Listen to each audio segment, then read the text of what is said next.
Come on. I keep going up, they wanna see me down. Talk to 'em. I keep going up, they wanna see me down. I keep going up, they wanna see me down. I keep going up, they wanna see me down.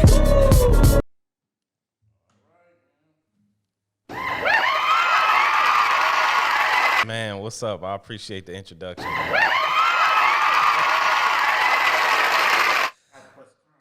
That's what's up, man. I appreciate that. You got me hype over here, man. Oh yeah, man. So what's going on, David? How you been, man? Man, I'm good, man. I'm good. I'm like just chilling. Same old since we saw each other a month ago, man. So, exactly, man. So what made you get in the realm of podcasting?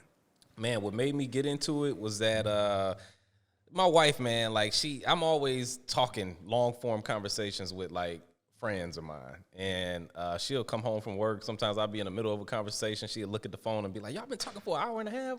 What you talking to somebody about for an hour and a half?" Like, so it was just one of them things where I'm a filmmaker by trade. That's what I was doing before I started doing podcasting, but I didn't want to do filmmaking anymore because I got little kids and I wanted to be at the house and close to them. So podcasting was like a good compromise because I was still able to get the creative juices flowing, tap into my creativity, and do what I like to do all the time, which is have long form conversations. So that's why I got into it.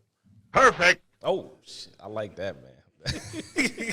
That's good, man. That's great, man. Like they don't understand podcasting is a free way to speak your mind and express just express yourself freely. Because in the radio, you only can go a certain amount of month. Because I'm a radio personality as well. So radio personality and podcasting, they know it's two different things. Oh, two different entities. The only thing is the same is you get to speak on the microphone. But what's the difference? Radio is certain words you can't say. Oh, I got you. And then you playing a lot of music, and you got contests and you got commercials in between, and it's all about demographics. What type of demographics you choose? Because some people got rock, some people got pop. It's all about what age range you wanna.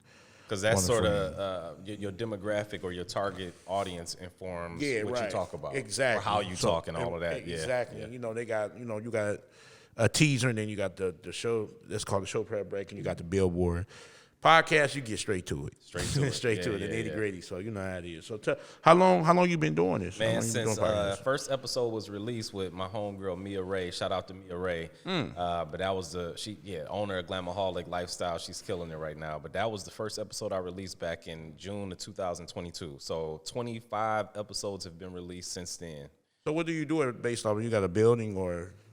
Building? No, actually, man, I film in my basement. Yeah. You know what's so crazy? My first episode was shot in my homeboy's basement. Yeah. I'm still at that level, you know what I'm saying? Yeah. Because you be weird about people coming over to your house and things of that nature. So that's why I was like, I shoot it from away from home because you never know. I'm limited that way, right? So you can have guests come, any type of guest. You ain't got to really know their background or anything like that too much. For me, it's typically I'm usually interviewing people that I know or people that know somebody that I know. So I can call that person and sort of vet them because you come into my house, and that's serious. You know what I'm saying? So I'm limited in that sense because I can't interview everybody.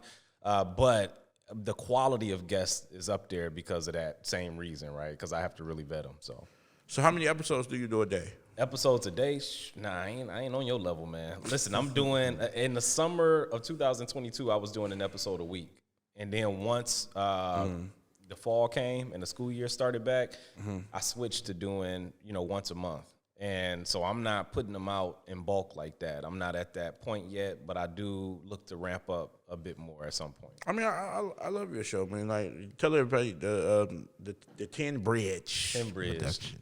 That's a great show, man. So, do you remember the very first episode you did? Yeah, the very first episode, that was with Mia Ray. I was, actually the first episode, I'm saying it was Mia Ray. It was my boy Teach 'em Chuck. Oh, don't have him calling up here.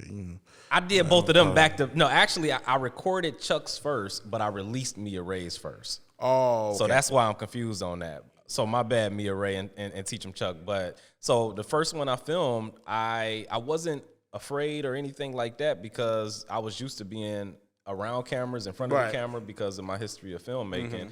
And it was with somebody I went to high school with. Okay, what did you shoot a lot of this film? Did you shoot a lot of weddings? Did you shoot a lot of... No, I never. And people had been asking me to be like a videographer and do stuff like that, but I didn't think I would be able to serve them because I wasn't passionate about that. Yeah. So what is David passionate about today? Like, what do you want? Passionate about today, I would say, man, I read a lot now. I got 2 kids, 1 5, 1 7. So I'm really passionate about being a father, being a husband, studying, the Bible. I've been getting more and more into that as I've been getting older, and especially with having kids. That's good. So those are the things I'm interested in. And then the long form conversations where you can learn from people. You know what I'm saying? Exactly. And that long it makes me know you're a really stand up person. Right? Man, I'm trying to be. Yeah, I think you're a very great person, man. For you to just say that, because it's hard, man. It's hard. I don't have any children. You know what I'm saying? So I don't know. That's why you look well rested right now. I got the bags under my eyes. Hey, I know you gotta get them ready for school and all that stuff. But you got your wife. That's real. Yeah, we've been together too. I'm 39 now. I met her when I was 19 in college. So we've been together for a minute, man. But yeah, man. I mean, I will say this. I try to be a stand-up guy, but I think the definition of being a good person is knowing to what extent you could actually do harm to people. Whether it's, just lying to people, cheating on somebody, or whatever the case may be. So it's not this thing where I'm a good person because I abstain from everything. I'm a good person because I know how bad I can be, and I try my best to, keep that under control. So, I mean, it seems like you do a great job, man. Day by day, it's like hour by hour, but as long as you know that you're flawed and that you're capable of messing up, you spend extra time doing what's necessary to not go down that path, so... Exactly. So how many episodes you have total? Total, I got about 26 episodes in the can, actually, and I'm about to film another one. This is actually going to be on December 2nd, and I'm a little nervous about this one because it's a political conversation, so polarizing topics, and this is probably my first time venturing into this territory. Oh, okay. So yeah. You want to know how it's going to go. Who was the guest, or you don't want to say it right now? I'm not gonna say it right now, the name, but it's a young lady who is she's a dedicated advocate for protecting parental rights. So I'm gonna just kind of leave it at that. But yeah, so we'll see how that conversation's. But the thing about this podcast stuff is that you get to a point to where you get comfortable, and now it's time to get uncomfortable again, and that makes it exciting. So. I mean, yeah, it gets like that. You know what I'm saying? I love doing this. I really love doing it. I can do this in my sleep. I enjoy everything about just interviewing, period. Man, I just love it. I can tell the way you work in this what's this Rodecaster Pro? Yeah, Rodecaster. Yeah. I love it, man. I love interviewing because it's about you. This interview is about David Tinsley. It's great. It's about, y'all make sure y'all watch the podcast. Make sure y'all go over to his podcast, To the 10 Bridge. It's pretty good. I'm telling you, guys, some great people on there. I can't wait till I get on there. Absolutely, I can't wait till I get on so I can join that train too. So yeah. No, I appreciate that. You know what I'm saying? Yeah. So we had to talk about that. You know what I'm saying? David been holding out. You know what I'm saying? So he been holding out. I'm trying to get on your level. Once I'm filming 17 of them a day, then I'm gonna start having. It's just crazy because people thought I couldn't do it, but I did it. Like I shot like 6 in one day. And you got like a Guinness record, man. Yeah, a lot of people they don't do that, but I do it. That's how much I love to do it, though. Like I study you guys. Like I got the questions rolled out. I study you. Like I really like what y'all do. Man, all y'all podcasters out there, my boy Corey right here, he got a notebook. Man. Yeah, he got a notebook. Yeah. I'm seeing the notes right now. Yeah, man. Some of y'all just be winging it, but this dude right here is meticulous. Yeah, he's maniacal. I love it. Oh man, yeah. So tell me something. Before you get ready for an episode, because I think I asked this at the summit, do you believe in paying guests to come on? Paying guests to come on, do you believe in that? No, not at this point. Now, here's the thing. That's not to say that my perspective on that won't change at some point. So my perspective is coming from, it's circumstantial. It's like at this phase that I'm at right now, I'm not paying anybody. I mean, and if and to be honest with you, if I asked somebody to be on, and then they told me, hey, it's gonna cost you about $500, right, to do it. It's not to say that I would understand them, because everybody feels their value is whatever. So it's not like I'm gonna be offended by that. But then it'll sort of take away because I'm passionate about it. I'm not even paying myself to do it. I'm not getting paid, so why should I pay you? So at that point, I don't feel like the interview would have the same energy or take the same form. Yeah, because what if I don't like the interview? That's true too. But then in business, people take risks. Entrepreneurs take risks. You know what I'm saying? So you might not like the interview, but let's say your audience, they might love it and it might fly. But I know a lot of people who have paid people to be on. They talked about this at the summit we did. You pay somebody to be on, and that person that you paid to be on ain't necessarily in line with your brand. So now your core audience is a little pissed off, like, yo, why out of nowhere do you got this type of person on here talking about this type of stuff when we used to this type of content? Right. So, you know what I'm saying? That's why I'm open. Like, I'm open right now how I do interviews. Like, I just don't have, of course, music artists hit you up a lot because they want, but I'm open. Like, I'm open. I didn't interview music artists, models, who else I interviewed? I haven't interviewed nobody in the politician world because I really stay away from politics. But if they come on, I just let them talk and do a lot of politics because I don't really indulge in that. That's a tough subject. That's why I told you I'm nervous about that episode that's coming up because it's political. Yeah, so I'm not playing no dog in that race. But teach his own. I had a gentleman on at Chaos. That's pretty good. He does his thing. Make sure y'all check out my man Chaos. It's a lot of people. I have all type of people on. Even the people that's with the LGBTQ community, they can lie. I'm allowed to come on because I love people. I don't have nothing against people. So I enjoy interviewing people. That's pushing their brand. No matter where they are, you can always come on and speak your piece. I just want everybody to feel relaxed when they come. Like how you feel, right? Yeah, no, same thing. It doesn't get like during my conversations, it don't really get contentious. We don't necessarily go back and forth in a way where it gets heated. There's been a few times where somebody might have said something that I disagree with. Oh, and if I disagree with it, I'm not doing it for the sake of trying to win an argument, but I have to let it be known maybe where I stand. Or there'll be times where somebody might say something, and it's not that I disagree with it, but I'm just trying to play devil's advocate just to expand the conversation, because I got to think about the audience and the fact that they have different perspectives. So somebody might say something, and I'll be like, well, but what if this, and then the conversation goes in a completely different direction. I totally agree. It can definitely get out of hand. If you let it though, but no, but I'm not. If my thing is, I'm not trying to win the argument. I care more about the audience. Exactly. So if I don't want the conversation to become monolithic in the sense that I'm just agreeing with everything the person is saying, and the path is linear. It needs to be able to at some point go off in this direction, that direction, whatever the case may be. So I'm just trying to get the most out of the topic, and sometimes that means pushing back a little bit. Just to see what how that person responds, and pivots. Hadouken! Yeah, there we go. So tell us something. Tell us Tinbridge, right? Tell us what is Tinbridge? Tinbridge, man. My last name is Tinsley, and my wife, her name is Bridget. So I just put the two together, Tinbridge. My wife, this was I was living in California back in 2011. She moved out, so I was there in 2009. She moved out in 2011. And at that time, I was auditioning for stuff, creating my own projects, and just not being satisfied with the work that I was getting or the roles that I was getting. And my wife was like, just do your own thing. And I always say she was kind of like that bridge for me. And that's her name, Bridget too. But it was like that bridge to she gave me the idea and also kind of the confidence to just go out there and do my own thing. So that's why I call it Tinbridge. Yeah. Man, that logo, that was the wife. Right before I was getting ready to do my first episode of the podcast, my wife was like, you need a logo. And I'm like, man, I ain't thinking about no logo. I had so much stuff on my plate, and then she contacted somebody without me even knowing.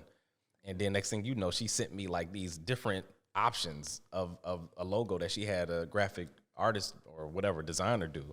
So that's the other reason why it's the 10 bridge, because she just jumps in and does stuff, and I don't have to tell her to do anything. I don't have to ask her, none of that, you know.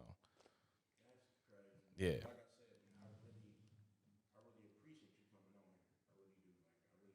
Man, thank you, man. Thank you for having me. I'm trying, man. But you know what? I'm like you. I put a lot into it. So I study the people. I don't have no teleprompter. You don't either. You know, so, because yeah. I mean, when you study the person and you ask questions, it make the interview very easy, frequently influent. And it makes the person that's getting interviewed, it makes them happy, because you did your homework. Some interviews you be like, right. Like, man, what is that, man? I can look at you. I can just I love that moment where you ask something or you say something and they be like, how the heck you know that? Like when you I like when I hear the word, man, that's a great question. That's a great question. That too. Yeah, I like it. I like when they hear that. And people be like, it make them think. Like, I tell people this. A simple answer is too simple for me. I want you to think about the answer when I'm answering the question. Yeah. I don't want a simple answer, because that's like if I say, okay, David, what food you like? You pizza. You be like, that's too basic. What type of pizza do you like? What you like on the pizza? What type of sauce do you like? You go into it. Yeah, so I want to get deep, because this let me know what type of personality you are. So you got the top level question, then you go down to the second level, the third level. I got you. Right, just like I'm about to ask you now, what type of microphone do you use when you record? Man, shoot, let me see. What type of microphone is this? And I should know this off the top of my head. I should know this off the top of my head. It's the same one Joe Rogan used. It's the same one that Michael Jackson used to record Thriller, and I don't know why. Really? The name is escaping me right now. I want to say something like it's a Rode mic, but is it like SB7 or something like that? I can't remember the name. Hey, have you ever thought about they have Detroit Choice Award? Yeah, I seen it. Yeah. Have you ever thought about trying to get on there and get nominated? Because you do our vote for you. Man, well, now I'm gonna do it. If I just got one vote for Corey, I'm in there. I definitely vote for you, man. Because I love supporting other podcast shows. I just had a shout out to Jay. Shout out to my man Jay and my boy Dame, the Shot Talk podcast. Man, shout out to both of them. They're the reason they influenced me, because that's crazy. Same with me. Like, they influenced me to do it. They influenced me, man. If you doing a podcast in Detroit and you don't know about Jay and Dame, then I don't know what you're doing, because they my girl Detroit Red, she had a podcast called It Is That Deep. And shout out to Detroit Red, but she was doing a podcast and I was like a guest on there for multiple episodes. It was shot at Jay's spot. So I got to see, how he works and, just be in his environment. And also, I, just became a fan of his show because my boy Teach 'em Chuck, who was on my podcast, was on there. So shout out to them, man. They doing it big. They the pioneers. They laid out the blueprint. And without them, I probably, that definitely inspired me. So what's next for the 10 Bridge? What's next besides the political?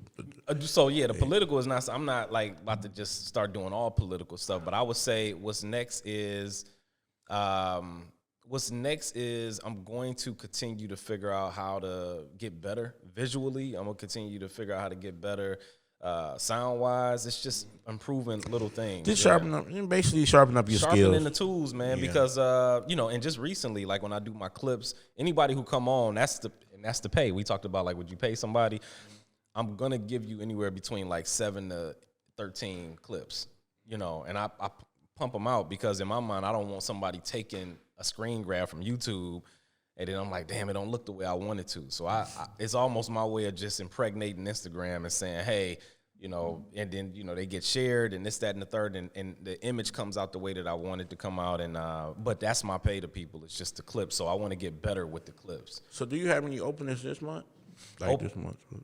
Opening for what? What you mean? For podcasts. Oh, no, like a guest coming on? Yeah. Nope. My next one is December 2nd. Is that's because you scheduled it that way, or? That's because I schedule it that way. Oh, so again, with my 2 kids being in school, and this isn't an excuse, because I think you can manufacture time for anything you want to. So this is not an excuse as to why I don't film more. But I'm focused on helping my kids with their homework during this time, and then and also just spending time with family during the holidays and stuff like that. And I got a 9 to 5. So that too. a lot of us podcasters, we work, y'all. We ain't just we had to work. Yeah. But see, since you said that, I know your guest in November. You got to invite the one and only Corey onto your podcast show. See how you leave me out. I like that. No, man. Yeah, we just started talking about this, but now that you got that, you planted that seed. Come on, man. We need to make it happen. See what happened? You treat me like an unwanted stepkid. No. No. The thing is, I'm gonna be honest with you. The thing is that I don't think I've ever interviewed anybody without. Like, I go down the rabbit hole, man. Like, I start looking at their Instagram. Next thing you know, I'm looking at every video they was in on YouTube. Then I'm looking at their LinkedIn, and I'm looking at their face. So, and then you go check to see if they on Oldest Michigan. See what I'm talking about? So what I say that to say, a lot of times it takes me a minute before I even reach. Because once I reach out to people, I've already done the research. And then some people might say, well, what if they say no? It was still worth it to learn from people you admire, So I'm not. You don't know who's going to say yes or no. You don't know. Only thing you do is just send them a message. That's it. You can't, that's it. It's all about taking a risk, right? Take a risk, yeah. So, ain't nothing wrong with asking. But you know, a lot of people, man, dealing with reaching out, which I love to do. I don't care. But a lot of people like, do we get confiscated? Do we get paid? I'm like, why do I need to pay to talk to you? I don't mind a certain aspect because some people are big stars, big celebrities. I don't mind doing that. Mm-hmm. But if you're just coming up like me, I'm not paying you. Yeah, it's one of them things where I don't mind if they ask. I don't feel offended by that, but I hope they don't get offended if I just say, well, hey, I just had to pass this time. I'm not at that point yet where I could do that. So, and just that's it. No hard feelings. You know what I'm saying? So that's stupid. Why? I'm not gonna wait. Now I will tell you this. There's been a few people who I won't say anybody has told me no, but there's been a few people who didn't respond. Mm-hmm. And I take it personally, not against them, but it's, I think anytime you're trying to be great at something, you sort of need to, I won't say you need this, but it helps to create enemies in your mind so that, because you need that extra motivation. Like I was watching the Jordan documentary where he was just fabricating stuff. Like, the star player on this other team said something about my mama, and they ain't said nothing about his mama, but he was just creating this stuff to give him that extra drive. So in my mind, it's like, okay, well, if you didn't even respond to me, if you left my message on scene, then I'm going to work 5 times as hard to make sure that it's something that you regret or something that you want to be on in the future. And maybe by that time I might not want you on. You know what I'm saying? Right. But it's that motivation. Yeah. Right. That's wow. That's really crazy. I know that's one of my that's something that is hard to admit because people will be like, why are you creating enemies, man? But you need to get motivation whenever, It's not to the point to where I'm just sitting at home looking at their picture and everything. It's just a little added motivation. Yeah. That's crazy, man. So, but like I said, it's always a blessing having other people from the podcast world come on here, man. Oh yeah. Like if you don't know, podcasting is really crazy. Like you folks are nuts. Like I just wanted to say that, like. You folks are nuts. Yeah. Like it's oh boy, y'all. You got to be wired a certain way, But one thing about a podcaster interviewing a podcaster, you ain't gonna get a dull moment. So. You ain't, man. This is actually a happy moment, man. Like David is cool on and off camera, man. He's a great father, man. He's great. He do great podcaster, man. So he does great, man. He has some great people on his show, man. He has some great people and many more to come. Man, yeah, absolutely. But it's all about having amazing people on. That's why he need to put me Corey, is nobody out there. Let me tell you this. Out of the 25 amazing guests I had out there, Corey, and he on another level. Yeah. Amazing people, what I'm saying? Because I had him on, you know what I'm saying? Exactly. So he's amazing guy, man. We got to reciprocate. So, how long is your episodes? They be like an hour? Man, they be the longest episode. I never went over 130. So I say the shortest might have been about 45. It really don't take that long to get things done, and you don't want to be sitting there for no hour, 2 hours. You know what I'm saying? You don't take that long. And I gotta edit it. So how many cameras do you use? It's a 3-camera setup, so I already had a Canon. You got one on you, one on the main camera, and then one on the guest. And then the master, right? So or a 2-shot. Two-shot. So and then when I cut the clips, I can make it look like it's more angles than that just by punching in and stuff like that. Yeah, you did do film, so. Hey man, I'm that trying. that benefits you in the long run. It do, and I didn't think it would, but then now I'm seeing. Yeah, like, because oh, it's hard to edit my shows because the chocolate sensation from for the people that's watching, hey, that's a big guy, but he looks great, so you got to put, make sure I'm shiny and all that stuff. You got to, because there's a lot of ladies. Listen, chocolate is in. Right now they ain't even gonna be looking at me. They gonna be looking at him, and I'm sorry. Hey, keep your eyes off. Right now, shoot. Right now, as we talking about the interview, David gonna get me beat up. Oh, I ain't know he. Oh, sorry. I'm sorry. Whoever the lucky lady is, I'm sorry. David gonna get me beat up. But no, man, she loves me as well. But man, for the people out there that's watching this podcast, where can they find David Tinsley? Man, they can find me on Instagram, Tinbridge, TINBRIDGE _PROD. They can find me on Instagram, or they can find me on YouTube at Tinbridge. There you go. The show is called Conversations with Tinbridge. I'm releasing one every month now, and hopefully I can get my crew game up like Corey and start filming 18 episodes a day. He told me, 18 is too much, man. Hey. Listen, Corey, y'all Detroit podcast, he doing 18 a day. We got to step our game up, man. He ain't got no Red Bull, none of that over here. I try to get like 6 in, man. Thank y'all, man. That's how much I love. Did it all, man, but I can't do it without y'all, man. Like I said, thank you, David, for coming in, man. Thank you, man. Appreciate it. We're going to end this episode. Like I said, this is the Press for Conversation podcast, man. The music I play earlier is by my man B.A. Trio, Private, man. Make sure y'all look that up, man, Private. He's out there. B.A. Trio is a great artist. But at this point, I want to thank my man once again, David Tinsley. Make sure y'all check out the Tinbridge. Y'all don't want to miss it. It's a great show on YouTube. I seen it, and that's how I found him. And even before the summit, that's crazy. Dang. I watched it all. I watched it because, like I said, it's all about. It ain't all about. It might be all about giving, but it's all about sharing too. So that's the part of giving. That's what's up, man. So I appreciate you, David. Thank you for coming on, man. Thank you, and thank y'all for tuning in. This is the Press for Conversation podcast. I'm your host, Mr. Layback Corey. See y'all soon. Peace.